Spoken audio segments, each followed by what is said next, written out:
Аптанын 3-чү күнү жалпы көрөрмандарыбызга ысык саламыбызды узатып, жакшы маанайда пайдалуу маалыматтарыбыз менен, кызыктуу рубрикаларыбыз менен УТРК Баткен телеканалы Таңкы Баткен көрсөтүүсү өз ишин баштайт.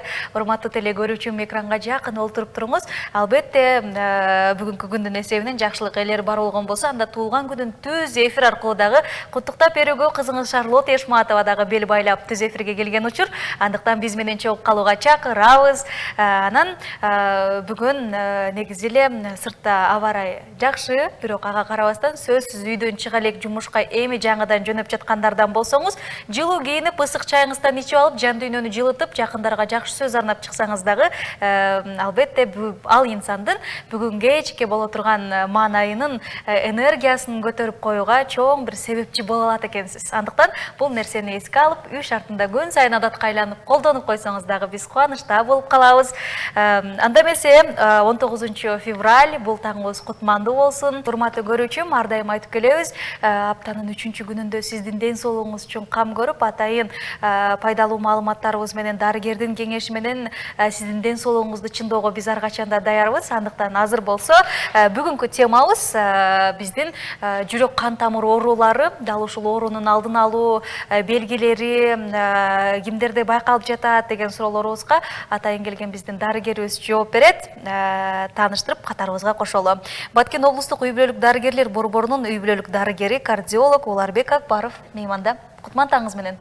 Саламатсызбы? Кош келипсиз. Рахмат. Көрүп турганыбызга кубанычтабыз. Кыргыз эли менен амандашып алыңыз. Саламатсыздарбы, урматтуу кыргыз эли. Саламатсыздарбы, Баткен тергеси. Кутман таңыңыздар менен. Маанай кандай? Маанай жакшы. Дарыгерлердин бир күнү таңы дегеле кандай башталат? Бүгүнкү таң буюрса сиздер менен башталган турат. Энергия менен баштайбыз го дейм. Сиздерде негизи эле энергия аябай көп болсо керек. Эмнеге дегенде иммунитетти кантип жыйноо жолдорун жакшы билесиздер да? Ошондой.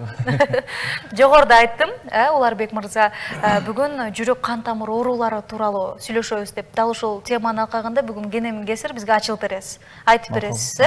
Келиңиз анда эмесе, урматтуу көрүүчүлөр, сизде дагы кандайдыр бир суроолор жаралса кабыл алууга даярбыз. Жүрөк кан тамыр оорусу бул кандай оору? Жүрөк кан тамыр оорусу бул инфекциялык эмес оорулардын катарына кирет.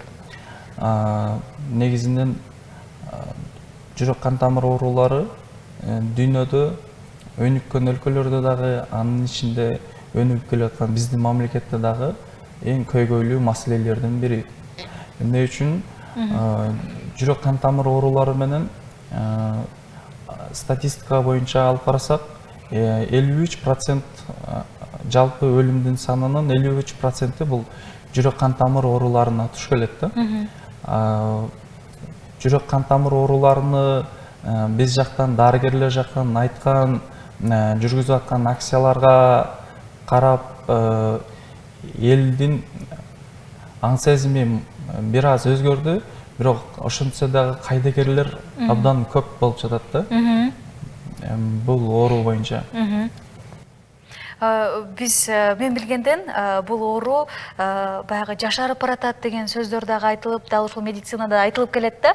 Эмнеден улам жашарып баратат бул оору? Негизи буга чейин кимдерде байкалып жүргөн болсо, азыр кимдерде канчадан канчага чейин байкалып жатат?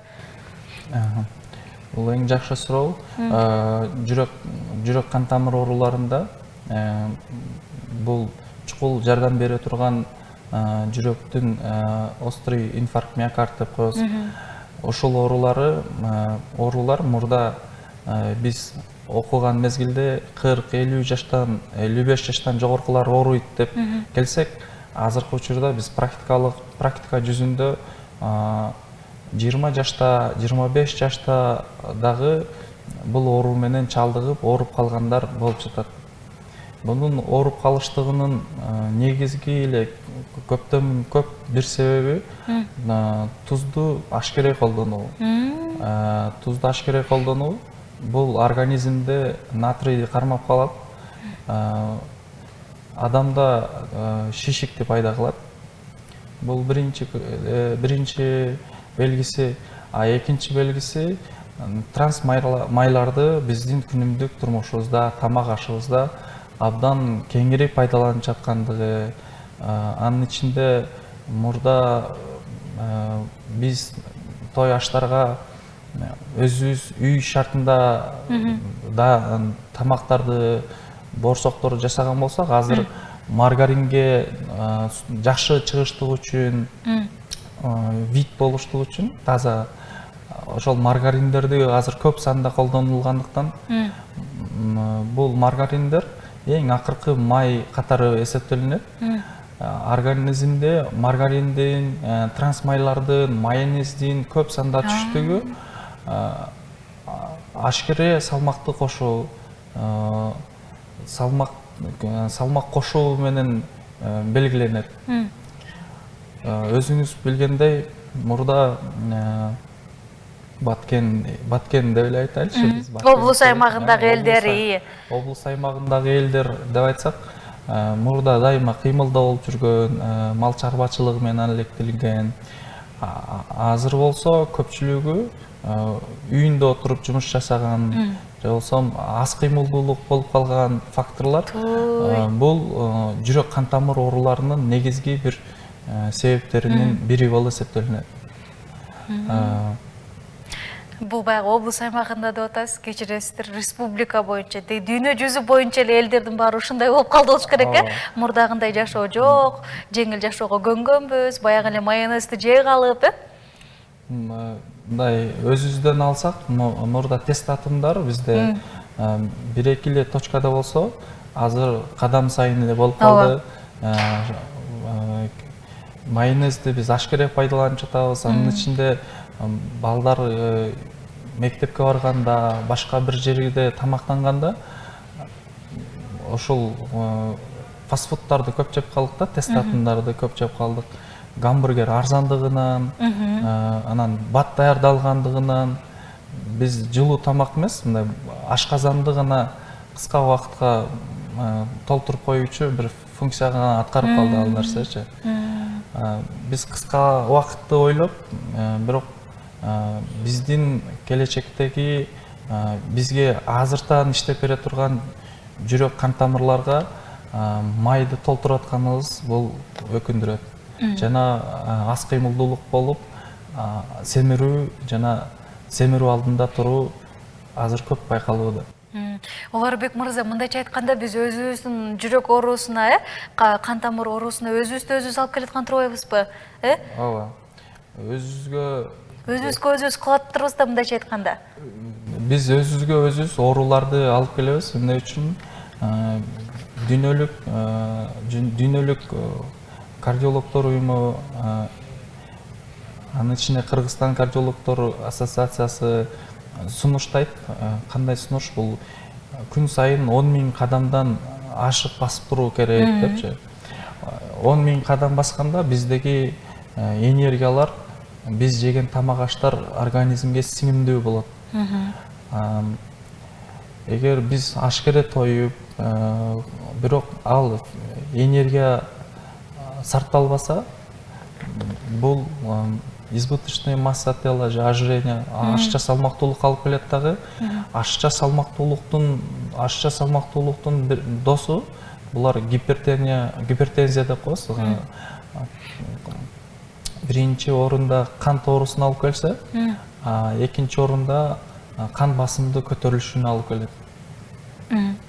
Жакшы, урматтуу теле көрүүчүлөр, УТРК Баткен телеканалынын таңкы Баткен көрсөтүүсүн көрүп жатасыз. Жүрөк кан тамыр оорулары тууралуу атайын дарыгерибиз Уларбек мырза жооп берип жатат. Сизде дагы кызыктырган суроолор болсо, жооп алып берүүгө даярбыз. Негизи эле бул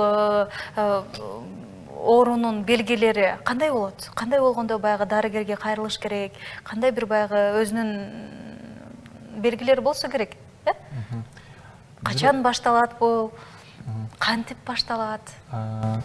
Жүрөк кан тамыр оорулары деген бул бир чоң букет да. Анын ичинде көп кездешкендери булар кан басымдын жогору болуштугу, инфаркт, миокард, инсульт деген оорулар бар. Булар ушул кеңири таралган жана ушул оорулардан өлүмдүн саны көп болот. Негизги ушул 3 оору туурасында айтып берейин. Биринчиси бул кан басымдын жогору болуштугу. кан басымдын жогору болуштугу бул жөнөкөй гана тонометр деген бизде аппарат бар, ошол давлениени өлчөгөн. Ошол тонометрдин көрсөткүчү 140-90дон ашса, бул 2 жолу врачтын көзөмөлүндө текшерилген болсо, ошол адамда кан басымы жогору же болбосо гипертонический болезнь деген оору коюлат. Бул ооруда эч кандай клиникалык белгилер биринчиден байкалбайт. Качан гана башка бир органдарды жабыркай башлаганда, мисалы айтайлы, органов мишень поражение болот. Бул көз, баш мээ, жүрөк кан тамыр, бөйрөк. Качан гана баш жакта башка поражение бергенде, бул баштын оорусу, көздө болсо көздүн тунарчтыгы, кулакта болсо кулакта шумдун болуштугу, жүрөк жактан боло турган болсо жүрөктүн бат-бат согуп калыштыгы, көкүрөк түшүнүн атышып калыштыгы, бөйрөктөрдөн болсо буттардын шишип, эртең менен көздүн асты шишип калыштыгы, булардын бардыгы жүрөк кан тамыр ооруларынан, анын ичинде кан басымдын жогору болушунун белгилери болуп эсептелинет. Ошондой эле жүрөктүн инфаркты жана инсульт боюнча кыска маалымат айта кетсем, белгилери. Жүрөктүн инфарктысында бул көкүрөк түшүнүн атыштыгы, көкүрөк түшүнүн атышып, жөн отурганда оору кетпей калыштыгы, жана ал оору далыга бериштиги, сол далыга бериштиги, сол колго бериштиги, ээктин астына берип калыштыгы, бул инфаркт миокардтын белгилери болуп эсептелинет. Жана дагы бир белгиси бул энтигип, демигип калыштыгы. Бул дагы инфаркт миокардтын белгиси. Инсульттун белгиси болсо, инсульт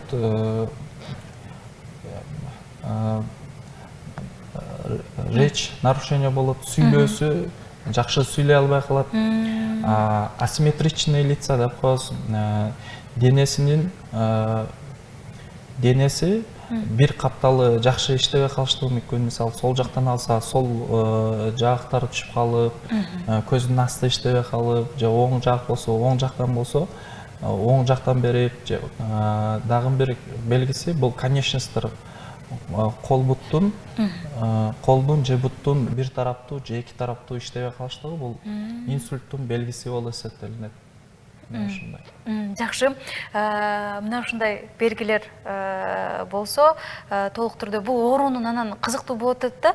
Аябай, сиз эми тажрыйбаңызга, канча жылдык тажрыйбаңыз бар бул тармакта? Бул тармакта 7 жыл. 7 жылдык тажрыйбаңызга таянып айтсаңыз, дал ушул оору менен сиздин көз алдыңызда дарыланып, же болбосо тескерисинче дарыланбай, аягы өлүм менен каза болуп кондор кездештиби? Эмнеден уламандай болуп кетти? Чын эле биз Баткен облусубузду деле айтайын, облус аймагындагы элдер, мен өзүмдү деле кошуп айтайын, ден соолугубузга же ушунчалык кайдыгер мамиле карайбызбы? Ошолор тууралуу кененирээк айтыңызчы. Жүрөк кан тамыр оорулары негизинен алдын алып коюу эң жеңил жана оңой да. Мисалы кандай? Биз азыр февраль айыны жооптуу бол деген акция жүргүзүп жатабыз. Ар бир ФАПта, ар бир үй бүлөлүк дарыгерлер тобунда жана эл көп чогулган жерлерде биз бул акцияны жүргүзүп жатабыз. Акциянын жүргүзүүнүн максаты бул инфекциялык эмес ооруларды алдын алуу.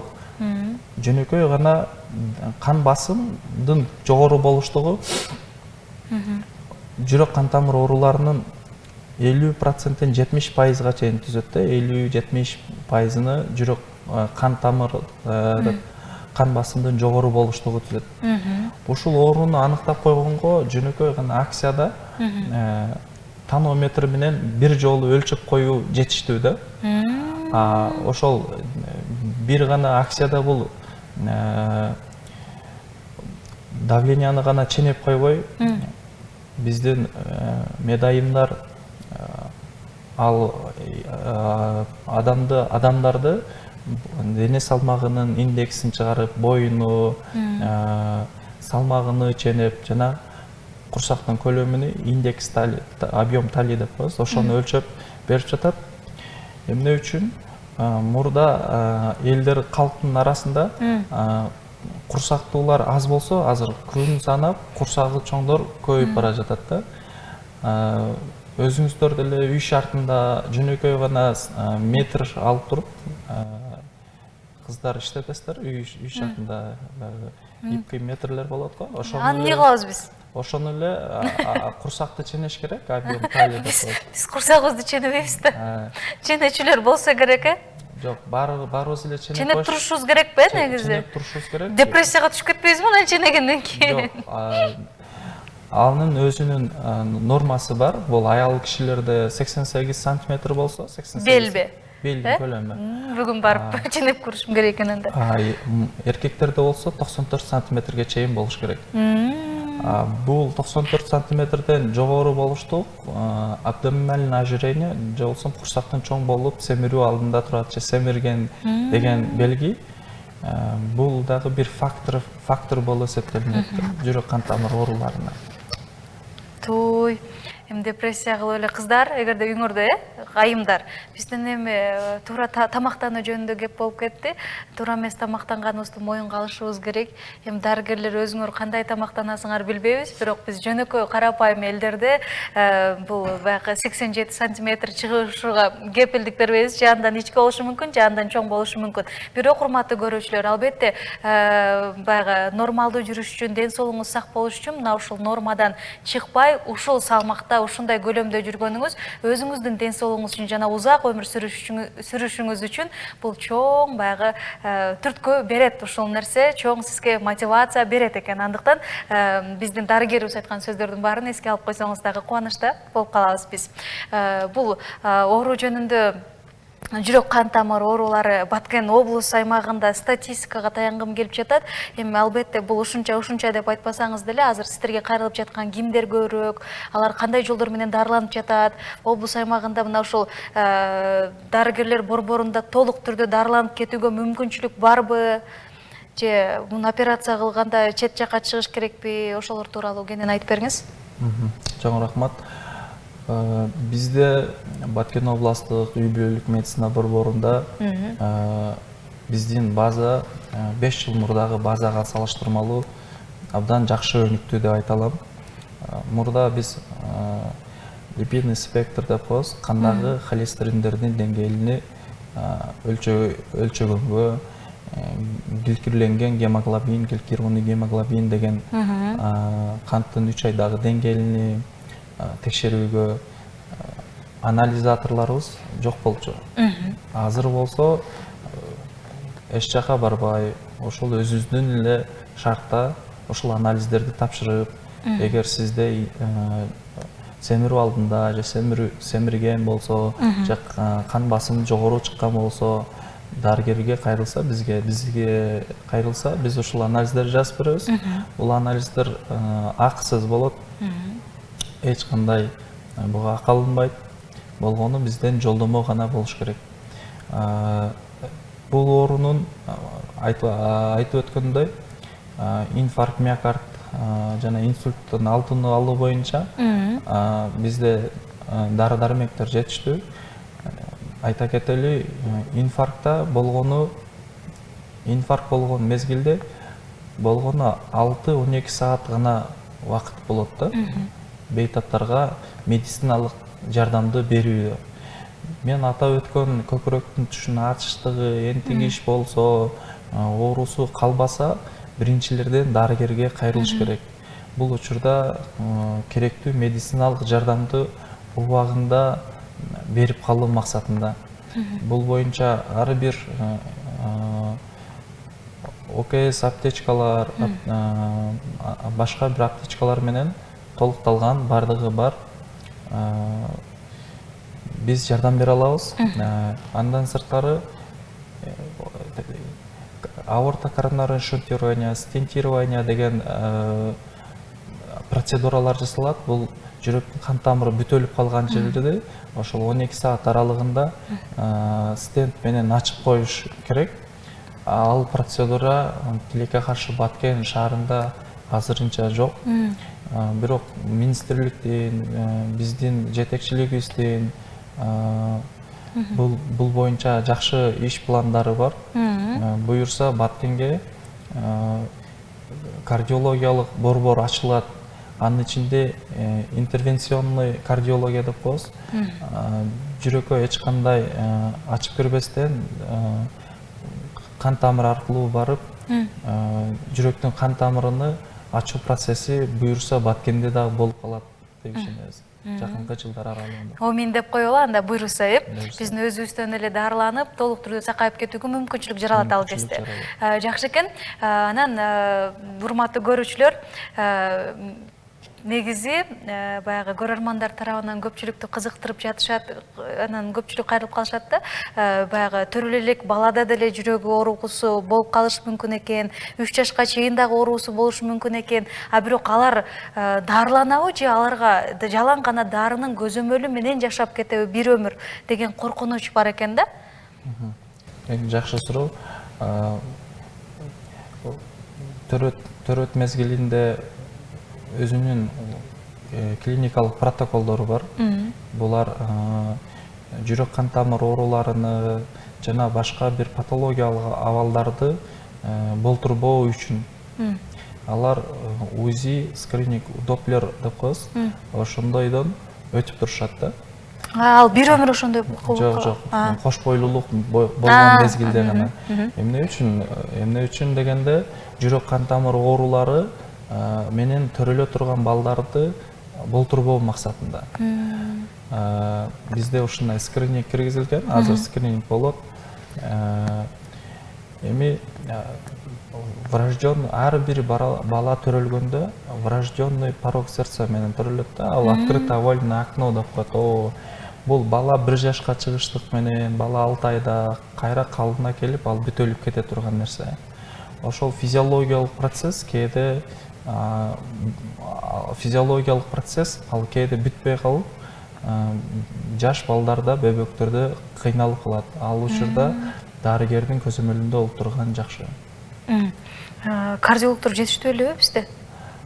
Бизде кардиологдор жетиштүү Баткенде.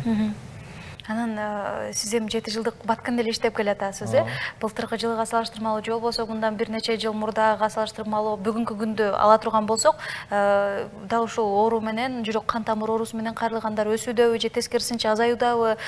Бул өсүп кетпеш үчүн биз эмне кылышыбыз керек?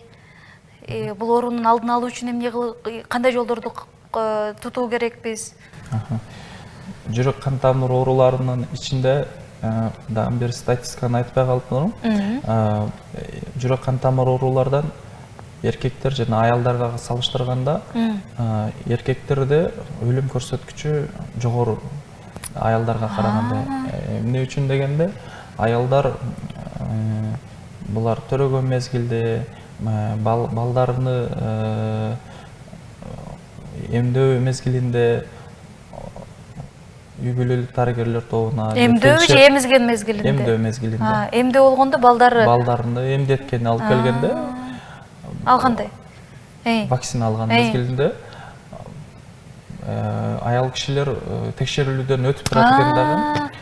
Эркек кишилер бул мезгилде эч кандай текшерүүлдөн өтпөй, жүрөк кан тамыр ооруларынын көп болуштугунун бир себеби дагы текшерилбей, кайрылбай жүргөндөрдүн бири ушул жүрөк кан тамыр ооруларынан эркектердин алдын албай калат. Алдын албай, кайрылбай калгандыктан. Ошонтип эле жигиттерибиз каза болуп калып атабы? Жүрөк кан тамыр оорулары менен. Албетте бул жакшы эмес, бирок мен ойлойм, анан ар дайым айтып келем, Оларбек мырза, биз ар бирибиз жылына 2 жолу деп негизи медицинада айтып коюшат го, 2 жолу көрүнүп туруңуз, анан дарыланып туруңуз, дарыгердин көзөмөлүнө барыңыз деп. Айым 1 жылда 2 жолу барганга убактыңыз аябай эле болбой атса, анда жок дегенде 1 жолу бир барып дарыгердин көзөмөлүнөн өтүүнү сунуштайт элек. Акысыз, ал жакта дарылануу акысыз. Негизи ошентип келип тургандар барбы? Мен жүрөгүмдү текшерип койчу, жапжакшынакай эле жүрөгүмдү бир көрсөтүп коеюн дедим эле деп келгендер барбы? Көнүп жатышабы биздикилер акырындык менен? Менин 7 жылдык практикамда 1-чи жылда келгенимде мага дарыны жазып берчи. Мага бул дарыны жазып берчи, мен кетип калайын деп кайрылгандар көп болчу эле. азыркы убакта мен текшерилейин, мен каранайын, кайрылайын, менде эч кандай клиникам жок деп кайрылгандардын да саны күн санап ашууда. Бул бизди кубандырат. Албетте. Себеби биздин ден соолугубуз бул бизге берилген бир гана жолу берилүүчү, бул Кудайдан белек. Буну убагында эрте сактап калуу дагы биздин колубузда турат. Негизи адам өзүн өзү качан сүйгөндө гана өзүнө кам көрө баштайт дейт го. Анан мен көпчүлүккө айта алам, биз көпчүлүгүбүз өзүбүздү өзүбүз сүйбөй атабыз. Шарлотта аябай нааразычылыгын бүгүн эфирден айтып жатат. Эмнеге дегенде биз баарыбыз мына ушундайбыз. Мен айтып аткандай, мен ушундай болуп атам, демек көрөрмандар арасында дагы мен сыяктуу дарыгердин көзөмөлүнөн өтпөйбүз. Мен аябай жакшымын, ушундай деп туура эмес тамактангандардын катарындабыз. Ал гана эмес, кыймыл аракетибиз аябай аз. Үйдө кечке жатабыз, телевизор көрөбүз, жумушка келсек отурабыз, кечке чейин компьютерди карап коюп, мына ошол сизде дагы адатка айланган көрүнүш болсо, анда мунун баарынан арылууга чакырат элек. Жок дегенде жумуштан чыгып алып 2 саат, 1 саат убактыңызды жөө жүрүүгө арнап койсоңуз дагы бул албетте аябай чоң сиздин ден соолугуңузга таасир этишин мен деле эмес, Уларбек мырза дагы тастыктайт, да? Ооба. Жүрөк кан тамыр ооруларыны болтурбоо жана алдын алууда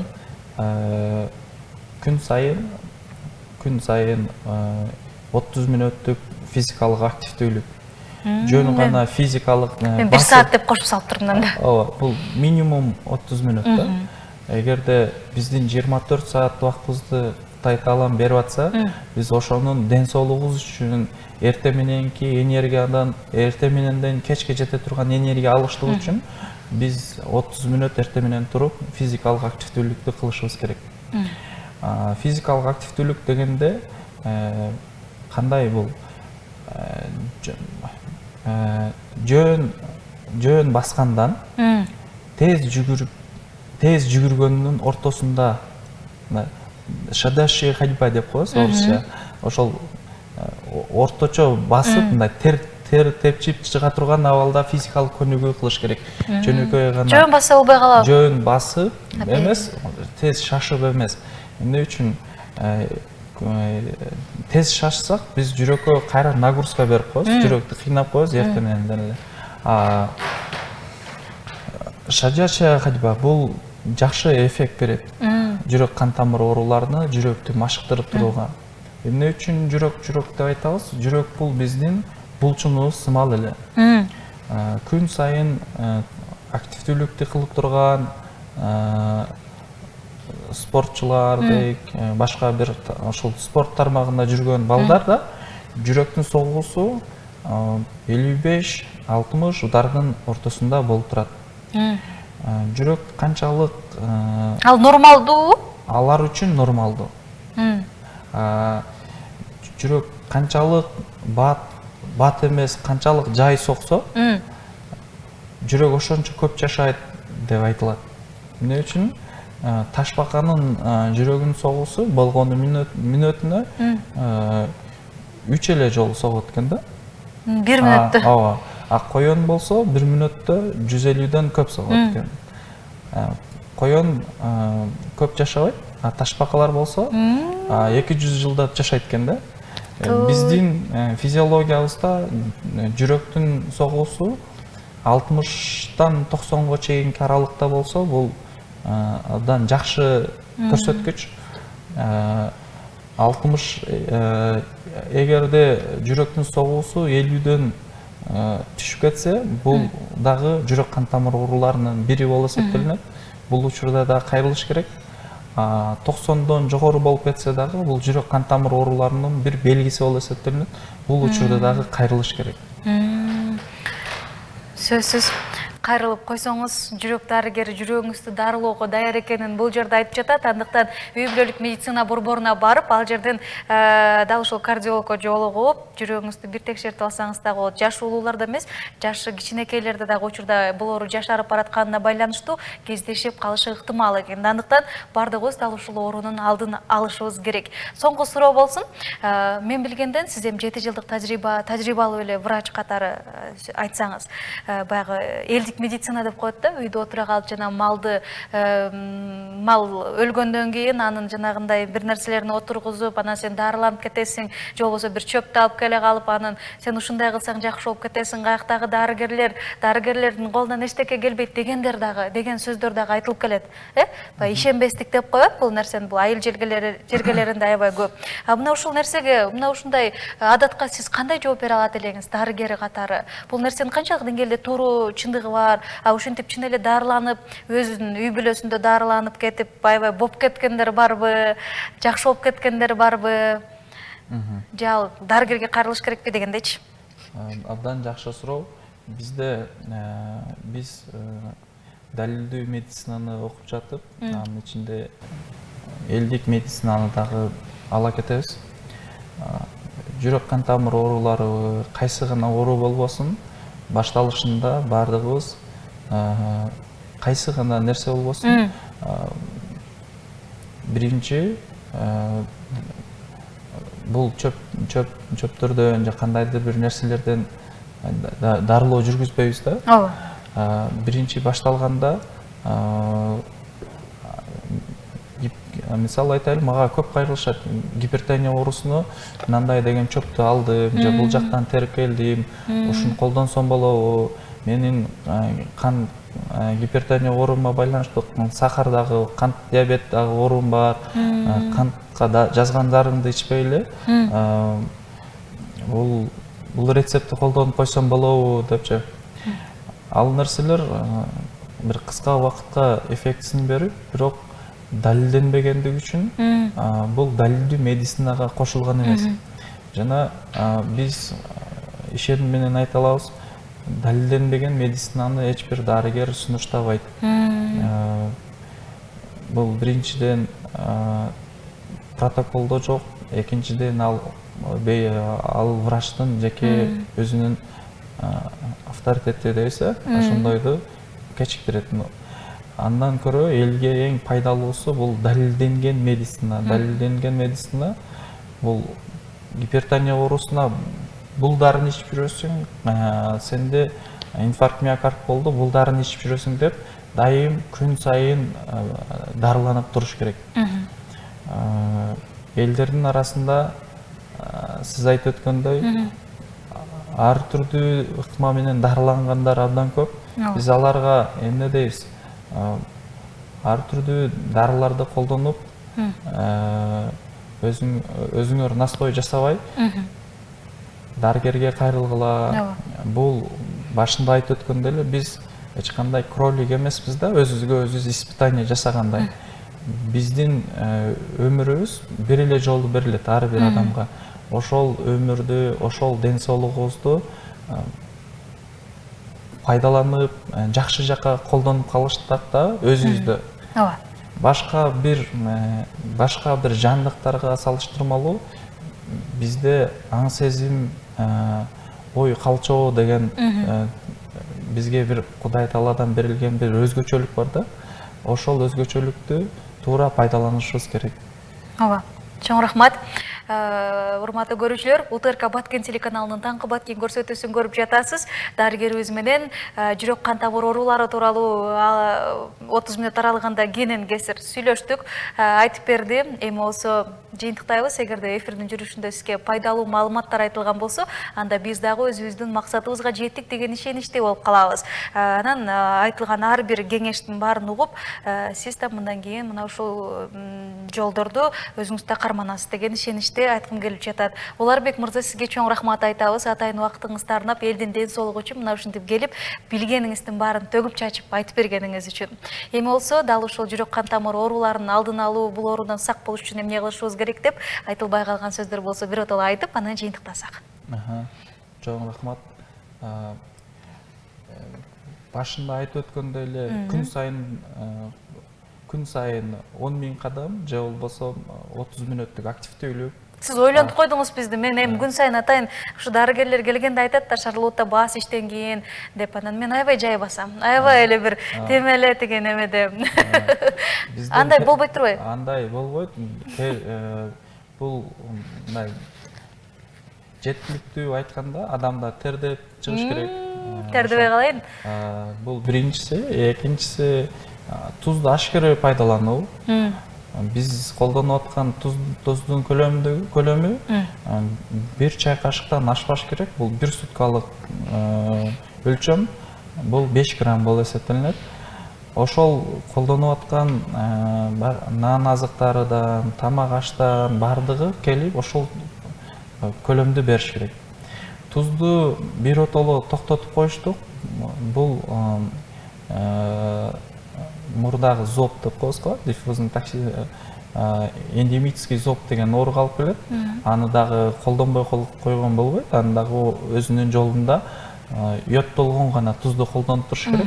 Бул экинчиси, үчүнчүсү болсо трансмайларды ашкере колдонгондо, той аштарда, каттама борсок жасаганда, башка бир абалдар жасаганда бир сулуулукка, кандайдыр бир нерсеге эмес, бир элдин ден соолугун ойлоштук үчүн канчалаган адам келет тойго, той ашка, ошол адамдардын ден соолугун ойлоштук үчүн ойлоп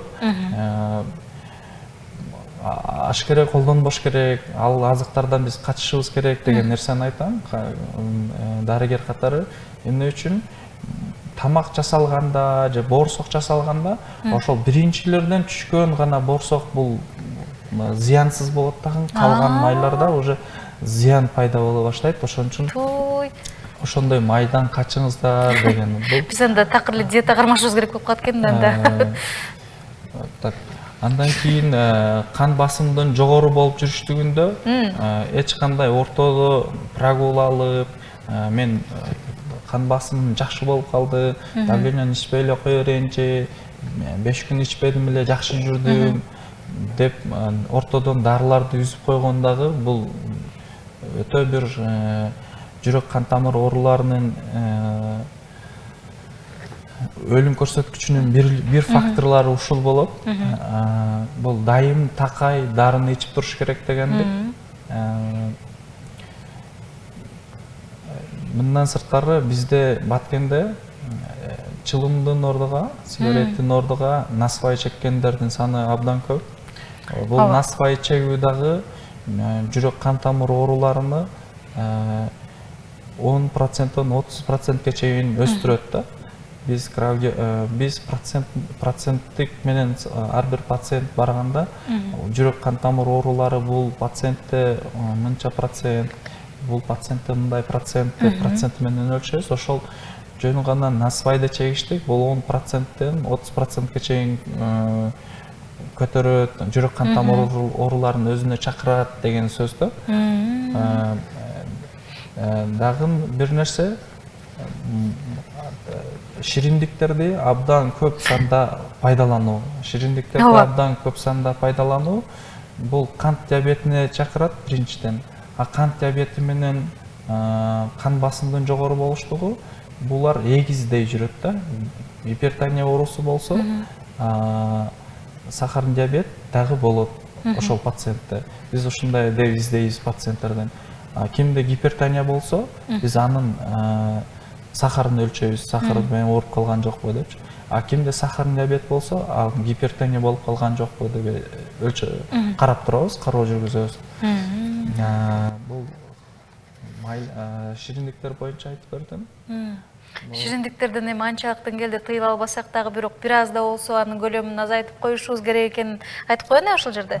Эмне дегенде татууну жакшы көргөн, көпчүлүк эле татууну аябай жакшы көрөт болуш керек. Анан биротоло арылбасаңыз дагы бирок кичине азайтып коюңуз. Неге дегенде организм анчалык деңгээлде кабыл ала бербейт деген Уларбек мырза тастыктап атат. Айтып атат, андай таттууларды көп жеп алып, сизге кайрылгандар аябай көп экенин да баса белгилеп жатат. Медицинада бул нерсени көп айтып калышат. Деги эле урматтуу көрүүчүлөр, бул убакыт аралыгында Уларбек мырзанын айтып берген сөздөр аябай түшүнүктүү, ошол эле учурда жөнөкөй, анан жакшы кылып аябай айтып бердиңиз. Мен эле эмес, бул жакта көптөгөн миңдеген көрөрмандарыбыз түшүнүп, өздөрү ыраазычылыгын айтып, ушундай болот турбайбы деп, аларга бир пайдалуу маалыматтар менен бөлүштүңүз. Чоң рахматыбызды айтабыз. Сиздерге да чоң рахмат. Эфирге чакырганыңыздар үчүн. Рахмат. Игілік қалайбыз. Албетте бат-баттан келіп, мына ушул элдин ден соолугу үчүн кам көрүп жүрө бериңиз. Бүгүн биздин студиябызда урматтуу көрүүчүлөр Баткен облустук үй бүлөлүк дарыгерлер борборунун үй бүлөлүк дарыгери кардиолог Уларбек Акбаров болду. Игілік қалайбыз. Ал эми сиз урматтуу көрүүчү УТРК Баткен телеканалынын таңкы Баткен көрсөтүүсүн көрүп жатасыз. Жүрөк кан тамыр оорулары тууралуу кеп кылдык дарыгерибиз менен. Эгерде жаңыдан биздин катарыбызга кошулуп калган болсоңуз, анда кайгырбай туруңуз. Эфирдин кайталоосун дароо YouTube, Instagram, Facebook баракчалардан баш багып көрсөңүз дагы болот. Латын тамгасы менен УТРК Баткен деп жазсаңыз, дос болууга биз кызыктарбыз. Комментарий бөлүмүнө ой пикирлерди дагы калтырып туруңуз. Албетте сиздин оюңуз биз үчүн өтө чоң маанилүү. Анда эмесе Шарлотта Эшматова бүгүнкү таңыңыз, бүгүнкү күнүңүз дегиле көңүлдүү өтүүсү үчүн жакшы маанай менен, жакшы музыкалык чыгармасы менен эфирин жыйынтыктайт. Кайрадан эфир аркылуу амандашканча жолугушуу үчүн убактылуу коштошоюн. Күнүңүз көңүлдүү улансын, эң башкысы оорубаңыз.